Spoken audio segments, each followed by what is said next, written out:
A very good morning to you. Welcome to the Thursday edition of the show. I'm Yemi Adebayo. It's great to have you join us again. I'm Taya Salam. All right, let's dive straight into it. Let's start you off this morning and let you know that Botswana referee Joshua Bondo is going to be the man in the center when the Super Eagles of Nigeria take on the Chipolo Polo of Zambia in that FIFA 2018 World Cup qualifier. Right. Hopefully, he has a quiet game. You know what to say, when a referee has a quiet game, he must have done a very good job. Very so that's what we're hoping for on October the 7th when Nigeria takes on Zambia. Also on the show this time, we're still talking football, but we're talking about the UEFA Champions League, and we had two statement wins yesterday night.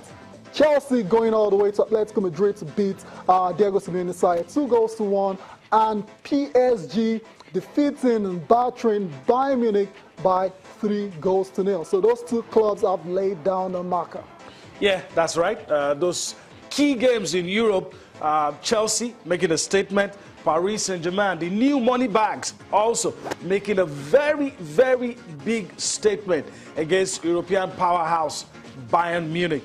All right, let's go to golf this morning and let's talk about this man. Well, usually when you talk about golf, the news most of the time is centered around American golfer Tiger Woods. But now he says he is optimistic, but can't give us a date for his return to golf. So we'll see how that pans out. He said he remains optimistic. He will be part of golf in one way or the other, but can't say when he will be returning and, you know, putting in that swing that we love to see when he plays golf. Right.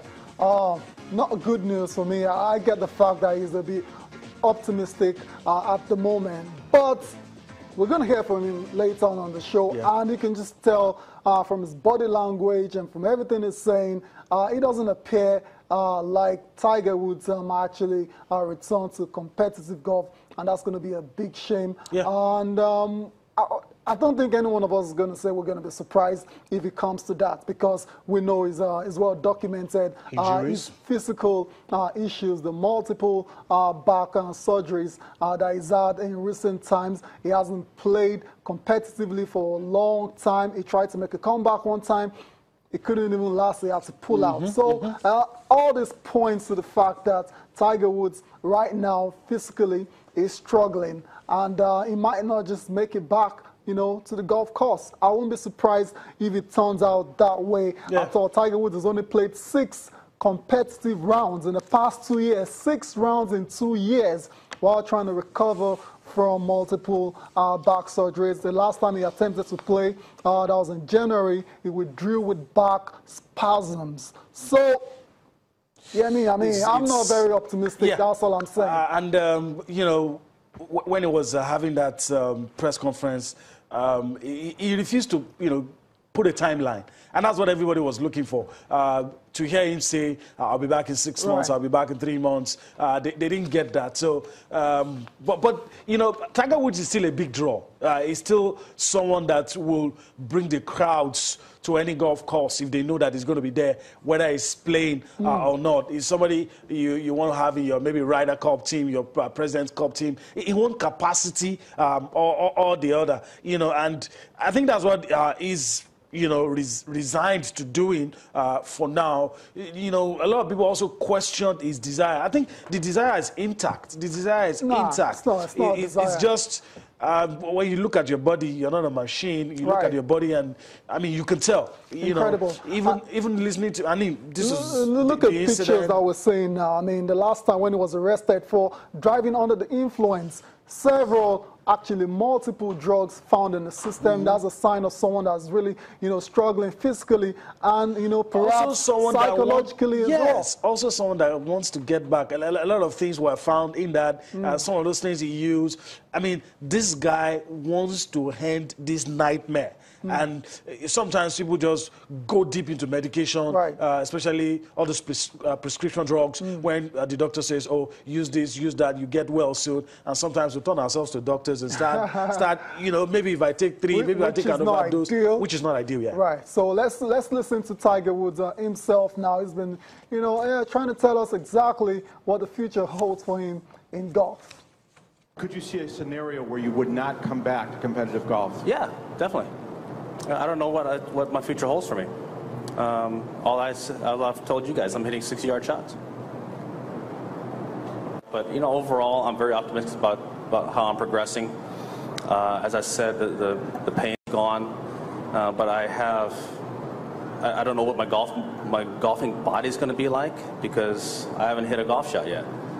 And so that's going to take time to figure that out and figure what my capabilities are going forward. And there's no rush.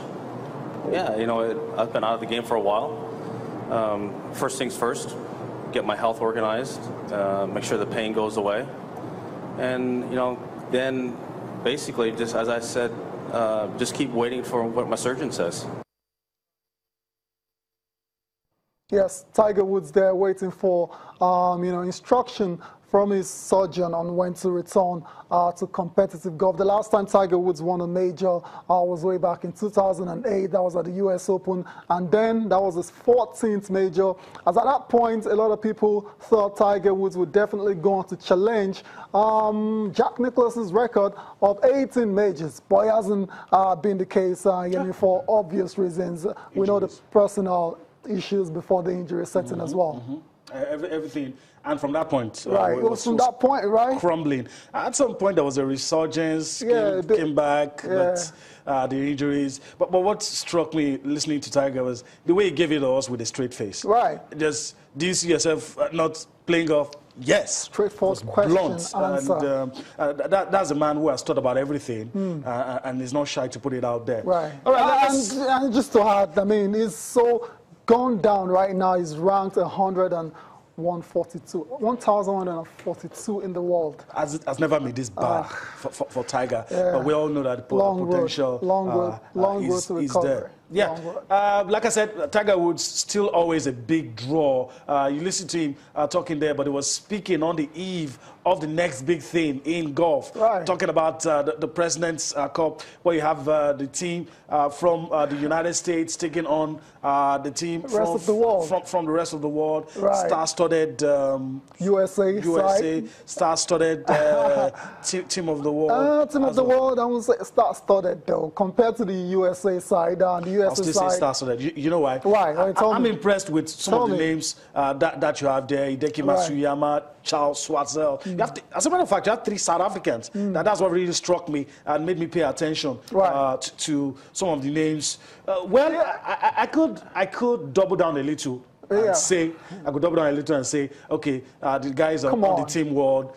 You know, but it's not even close. It's not even close. The gap is not as wide. All. Tired. I mean, the Continental was. We saw what happened just last week. The Labour Cup, Europe clearly the better side.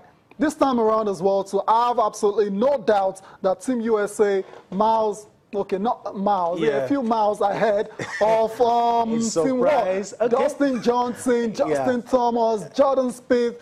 Come on, you can go on and on. Let's not preempt what will happen anyway. But, you know, we're going to see the list later on. But let's listen to the captains of both sides. The international team captain, talk about Nick Price, U.S. team captain Steve Stricker. We'll listen to both of them. Then we'll take a look at the composition of Team USA and Team of the World. But I think we've got some great matches tomorrow. We really do. We've got a lot of power. You know, I think... I've always said this, 18-hole match play is anybody's game. So it's all about momentum, team spirit, and, you know, who gets off to a good start. Like Nick said, there's going to be some great matches. All these guys are playing some really great golf, and they're some of the top players in the world. And it's always fun. I can't wait for 105 tomorrow afternoon to start to get this thing going and to see how these matches play out. It's hard. You know, we've been on the back foot for the longest time in the alternate shot or foursomes. So I'm hoping that we're going to change that tomorrow. Here, you're trying to figure out if the team that I've got can beat their team. You know, and it's so hard at this level because they're all great players. It's match play. Anything can happen. All right, that's it right there. Anything can happen. Anything can happen. I totally agree with that one. I totally agree. I mean, we thought it was going to be one-sided at the Laver Cup, but we saw how competitive it turned out to be, and they needed all the magic from Roger Federer to win it. Same can happen here as well. But Team USA, they've dominated in recent past, and they are heavy favorites, definitely. We're talking about the composition of both sides. Let's just have a look at them now, and we'll see whether we can get an indication of what is likely to happen at the President's Cup pairings for today. We already talked about the one between Ricky Fowler and Justin Thomas. They partnering or they go up against Hideki Matsuyama and Charles Schwartzel. That's the guy from South Africa. Yeah, one of the three South Africans. Who's very good. He's been very good on the PGA tour. Another Matsuyama has been good as well too. World number 3 for crying out loud. So it shows you there is real quality in the rest of the world as well too. Other matchups, you have Dustin Johnson pairing up with Matt Kuchar. They take on Adam Scott and Jonathan Vegas. Adam Scott as well, too, a veteran, top lad, who you can never discount. You also have Brooke Koepka taking on, pairing up with Daniel Berger, taking on Louis Oosthuizen and Brandon Grace. South Africans are there as well. So you also have Kevin Kitzner and Phil Mickelson taking on Jason Day and Mark Leishman. I mean, look at those names. These are really solid players. Jason Day, Mark Leishman. Yeah, solid names, solid names. Some of them were ranked very high in the last FedEx Cup Tour Championship. Some of these names were recurring in that one. So we'll see. I stick with what I said earlier. You know, a lot of top performance. You know, the format's almost the same as the Ryder Cup. Yes. So you know, we have non-playing captains as well will be involved. So we'll see what happens. One of them, right? Yes. Assistant captain. Assistant, you know, and we'll come with a lot of advice, a lot of. So we'll see. We'll see. I mean, the only difference between this and the Ryder Cup, just for record purposes, is that the Ryder Cup is basically USA versus Europe. This is USA versus rest of the world minus Europe. Yeah, that's what I'm saying. In terms of the format for the results, that's what I mean. In terms of the format. So we'll see what happens, even though Team USA, I mean, looking at all that all-star, but it doesn't mean they can't be beaten. Yes. I mean, against the rest of the world. Right.